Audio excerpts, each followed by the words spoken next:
Hello बच्चों। बच्चों class 9th में हम बायोलॉजी फर्स्ट चैप्टर स्टडी कर रहे थे। सेल ऑर्गेनल पे बात हो रही थी। अब तक हमने जितने भी सेल ऑर्गेनल देखे हैं, these all are present in both animal and plant cell. अब जो हम पढ़ने जा रहे हैं, the particular organ which is present only in the plant cell, जो ओनली किस में प्रेजेंट है बच्चों? प्लांट सेल में प्रेजेंट है, उसको हम आज डिस्कस करने जा रहे हैं। और हमारा नेक्स्ट ऑर्गेनल है plastid. Okay, what is the next organelle? Plastid. इसके नेचर और अकरेंस पे आते हैं, है ना। Plastid occur only in plant cell. ध्यान रखेंगे, प्लांट सेल में प्रेजेंट होगा but absent in the animal cell, है ना। ओनली प्लांट सेल में ही प्रेजेंट होगा और एनिमल सेल में ये एब्सेंट होता है। Just like mitochondria, it has its own DNA and ribosome. DNA का जो material that is also called genome. तो माइटोकॉन्ड्रिया में जैसे खुद का डीएनए और राइबोसोम था, प्लास्टिड का भी अपना खुद का डीएनए और राइबोसोम होता है। ये अच्छे से आपको समझना है। Now how many types of plastids are there? Plastid जो है वो 3 टाइप में क्लासिफाई करते हैं: chromoplast, chloroplast and leucoplast. Chromoplast, chloroplast and leucoplast. उससे पहले मैंने लिखा it has its own DNA and ribosome. बात करते हैं chromoplast. It is the coloured plastid. Chromoplast जो है कलर्ड प्लास्टिड है, यानी कि प्लांट को वेरियस कलर प्रोवाइड करेगा except green colour. Green colour को छोड़ के प्लांट में जितने भी कलर हैं, that all are provided by the chromoplast. ये ध्यान रखिए आप, ठीक है ना। प्लांट में हम फ्लावर के अलग अलग कलर देखते हैं, ठीक है ना। फ्रूट में डिफरेंट कलर देखते हैं because of chromoplast. Okay, the word chroma, है ना, क्रोमा का मतलब क्या है? कलर्ड। ध्यान रखिए। सेकंड आता है chloroplast. Chloroplast that mean it is a green colour plastid. Green colour का मतलब क्या है कि ये प्लांट में जो ग्रीनरी है, क्लोरोफिल इसके अंदर प्रेजेंट होगा और जो ग्रीन कलर है वो प्रोवाइड करने का काम ग्रीन कलर का जो प्लास्टिड है दैट इज क्लोरोप्लास्ट, है ना। क्लोरोफिल से क्लोरो बना, ग्रीक वर्ड है chlorous, that mean green. Okay, and last third one is leucoplast. It is a colourless plastid. इसका कोई पर्टिकुलर कलर नहीं है, दैट्स व्हाई इसको क्या नाम दिया गया? कलरलेस प्लास्टिड नाम दिया गया। बच्चों आपको यहाँ पर जो डिटेल में स्टडी करना है, फंक्शन तीनों के स्टडी करने हैं, बट डिटेल स्ट्रक्चर स्टडी करना है क्लोरोप्लास्ट का। तो हमने ये डायग्राम बना दिया क्लोरोप्लास्ट का। समझिए, chloroplast is the double membranous structure, ठीक है। कितनी मेम्ब्रेन्स हैं इसमें? भी 2 मेम्ब्रेन्स हैं, जस्ट लाइक माइटोकॉन्ड्रिया। माइटोकॉन्ड्रिया में जैसे 2 मेम्ब्रेन थी, क्लोरोप्लास्ट में भी 2 मेम्ब्रेन है, एज यू कैन सी। और इसके अंदर कुछ highly coiled thylakoid like structure present है, जैसे कॉइन्स एक दूसरे के ऊपर रखे हुए रहते हैं। This thylakoid structure are called granum. क्या नाम दिया जाएगा? ग्रेनम। और इनका प्लूरल बनेगा ग्रेना, सिंगुलर इज ग्रेनम। और जिस कनेक्शन से ये कनेक्टेड है इसको लेमिला, ठीक है। ये लीनियर स्ट्रक्चर आपको दिख रहा है। और इसका जो फ्लूइड मटेरियल है inside, that is called stroma. तो ध्यान रखेंगे, 2 मेन पार्ट्स हैं, grana and stroma. Grana is thylakoid जो स्ट्रक्चर है इसका, और स्ट्रोमा कौन सा हो जाएगा? जो फ्लूइड मैट्रिक्स है। इसके अलावा इसका खुद का सर्कुलर डीएनए राइबोसोम प्रेजेंट होगा। Okay, then lamina and granum जो है फोटोसिंथेटिक मेम्ब्रेन विद क्लोरोफिल। ये जो है एक तरीके से फोटोसिंथेटिक मेम्ब्रेन बनाते हैं और साथ में क्लोरोफिल पिगमेंट इनके अंदर प्रेजेंट होगा। तो बच्चों ध्यान रखेंगे कि प्लांट में क्लोरोफिल पिगमेंट की वजह से लीफ में ग्रीन कलर आएगा। ओके, तो वो क्लोरोप्लास्ट के अंदर क्लोरोफिल है, और क्लोरोप्लास्ट के 2 मेन रीजन है, ग्रेनम एंड स्ट्रोमा या ग्रेना एंड स्ट्रोमा। इसके नेचर एंड अकरेंस पे बात करिए, in green algae and higher plant. Green algae में मिलेगा और साथ में क्या होगा कि ऑब्वियसली हायर प्लांट्स में मिलेगा, and they have green pigment that is called chlorophyll. जैसे कि मैंने बता दिया कि 2 पोर्शन। अब इसका फंक्शन क्या है पहले इसको आप समझिए, फिर हम इसके पार्ट्स में भी डिस्कस करेंगे। द मेन फंक्शन, भाई क्लोरोफिल का मेन फंक्शन है फोटोसिंथेसिस करना, जिससे प्लांट फूड ऑब्टेन करेगा, ठीक है बच्चों। तो फोटोसिंथेसिस जो है ये मेन फंक्शन हो जाएगा क्लोरोप्लास्ट का। क्लोरोप्लास्ट के 2 रीजन है, ग्रेना एंड स्ट्रोमा। ओके बच्चों, तो फोटोसिंथेसिस जो है वो रिएक्शन 2 पार्ट में होती है। One is called light reaction and second one is called dark reaction. Light reaction takes place in the presence of sunlight and dark reaction takes place in the absence of sunlight. तो light reaction proceed होगी in the granum.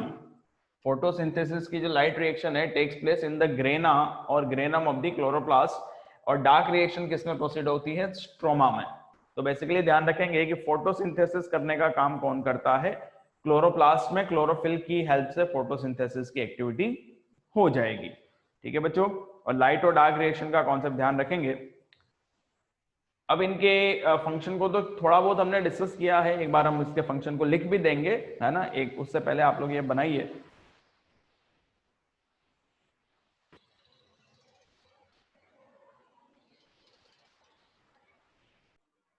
बच्चों chloroplast को discuss कर रहे थे और ये बता दिया था कि दो रीजन्स हैं इनमें, ग्रेना एंड स्ट्रोमा, फोटोसिंथेसिस की एक्टिविटी में पार्टिसिपेट कर रहे हैं by the process, you know, from the process by which plant can prepare their own food, okay, by trapping sunlight in the presence of chlorophyll, okay.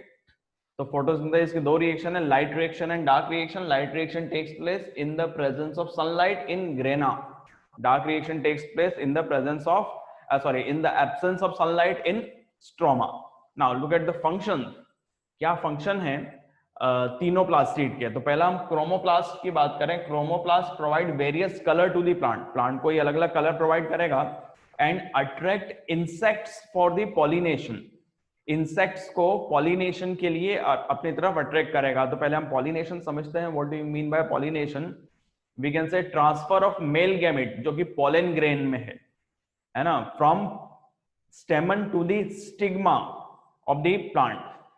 Pollen grain यानी कि male gamete का, या सीधे समझिए कि transfer of pollen grain from stamen to the stigma of the plant, जिससे pollination के बाद में रिप्रोडक्शन हो जाएगा और नया प्लांट जर्मिनेट होने के चांसेस हैं। तो इंसेक्ट जितना ज्यादा कलर्ड प्लांट देखते हैं, जितना ज्यादा कलर्ड फ्लावर देखते हैं, उतना अट्रैक्ट होते हैं नेक्टर सक करने के लिए। फ्लावर पे जाके इंसेक्ट नेक्टर को सक करते हैं, जो उनका फ्लूइड मटेरियल है, और वो जब दूसरे प्लांट, और जैसे वो नेक्टर को सक करेंगे तो उनकी बॉडी पे पोलन ग्रेन स्टिक हो जाएंगे, चिपक जाएंगे।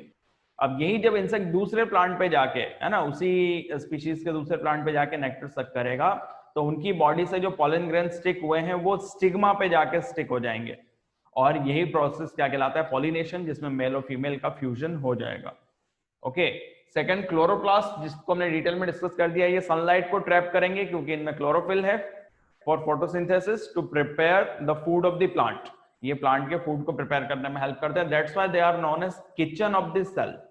ध्यान रखेंगे, what do you mean by kitchen of this cell? आप कभी क्वेश्चन आए तो क्या बताएंगे? प्लास्टिड, और उसमें भी फिर क्या लिखेंगे? क्लोरोप्लास्ट। प्लास्टिड में भी क्लोरोप्लास्ट।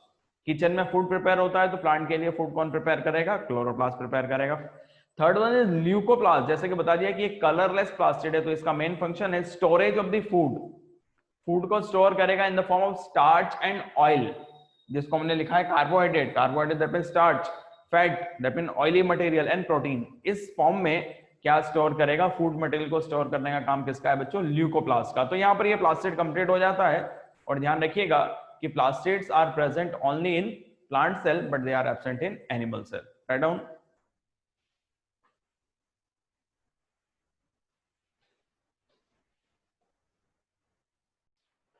बच्चों इस सेगमेंट में हम नेक्स्ट सेल ऑर्गेनल को डिस्कस करने जा रहे हैं, that is called vacuole. Vacuole is present in both plant and animal cell.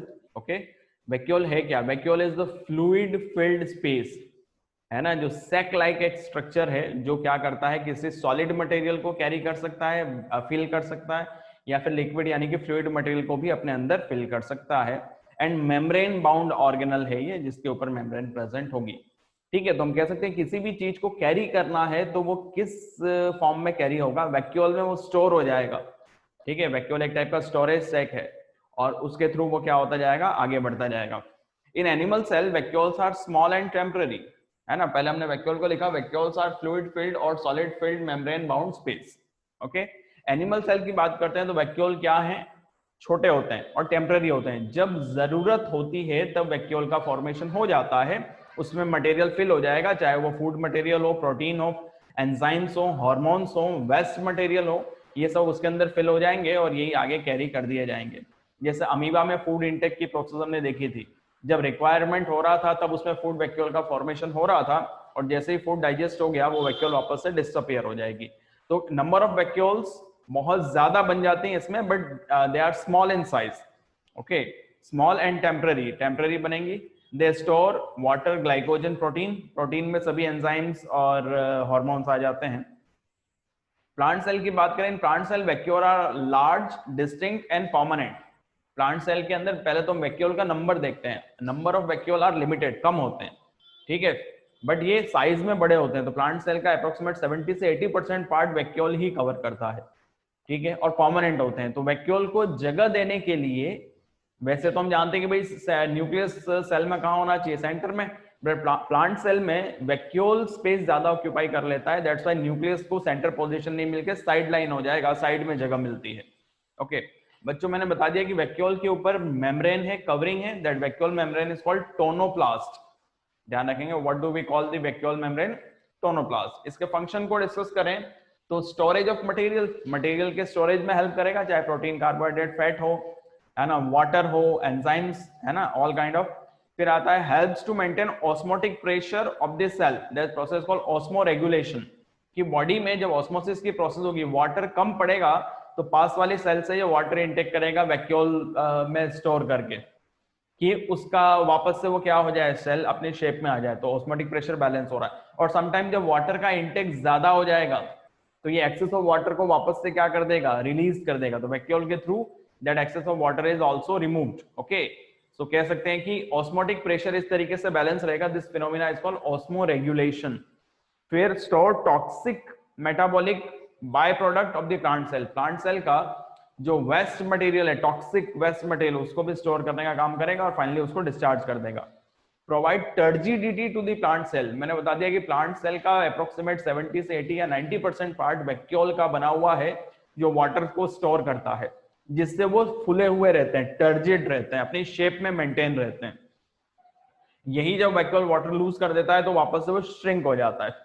तो टर्जिडिटी मेंटेन करने का काम भी बच्चों किसका है, वैक्यूल का है, जो स्पेस को फिल कर रहा है। एनिमल सेल में टेम्पररी बनते हैं और साथ में जो है चाहे वो फूड इंटेक की प्रोसेस हो, तो जो हमने फेगोसाइटोसिस और पिनोसाइटोसिस देखा था, अमीबा में फूड वैक्यूल बन रही थी, या फिर एक्सोसाइटोसिस से वेस्ट मटेरियल को डिस्चार्ज करने की प्रोसेस थी, उसमें भी वैक्यूल से क्या किया जा रहा था, वेस्ट मटेरियल को डिस्चार्ज कर दिया जाता था। तो बच्चों these are the function of vacuole. Okay, right down this.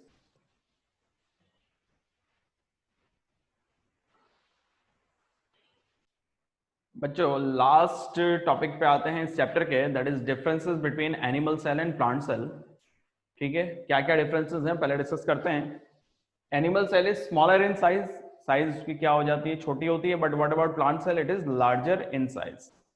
Cell wall is absent in animal cell, we all know that, अभी हमने डिस्कस कर भी लिया इसको, but what about in plant cell, cell wall are present. Okay, plastids are absent in animal cell, you all know that, but they are present in plant cell.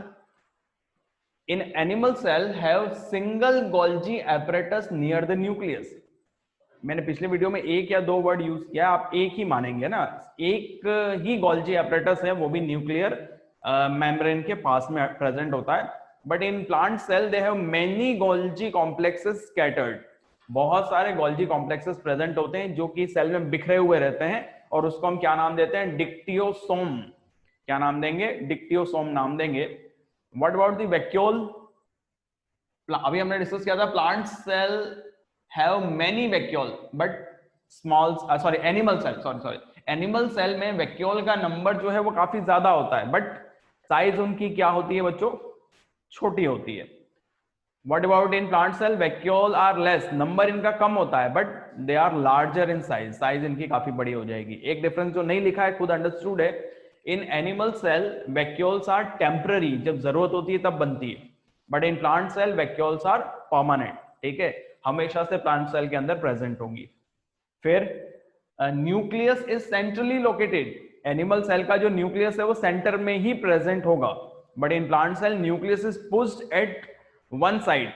ठीक है, nucleus जो है सेल में किसी एक साइड में push कर दिया जाएगा। What is the reason of that, because vacuole ज्यादा से ज्यादा स्पेस ऑक्यूपाई करती हैं, तो ज्यादा से ज्यादा वैक्यूल को जगह देने के लिए न्यूक्लियस की पोजीशन वन साइड हो जाएगी।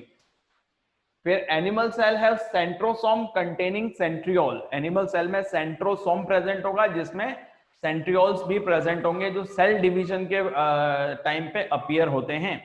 But in plant cell centrosome and centriole are absent, ठीक है। हालांकि सेंट्रोसोम सेंट्रियोल ये आपके सिलेबस से हटा दिया गया है, बट प्लांट सेल में ये एब्सेंट होंगे और एनिमल सेल में प्रेजेंट होंगे, ठीक है बच्चों।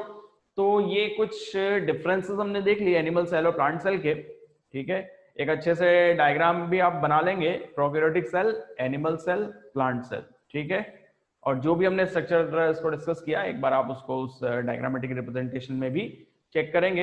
एग्जामिनेशन पॉइंट ऑफ व्यू से डायग्राम बहुत इंपॉर्टेंट है, डायग्राम एग्जाम में आता है और उस पर लेबल करने का भी पोर्शन आएगा कि डायग्राम गिवन होगा और आपको लेबल करना होगा। ओके स्टूडेंट, तो एक बार इसको आप लोग लिख लीजिए।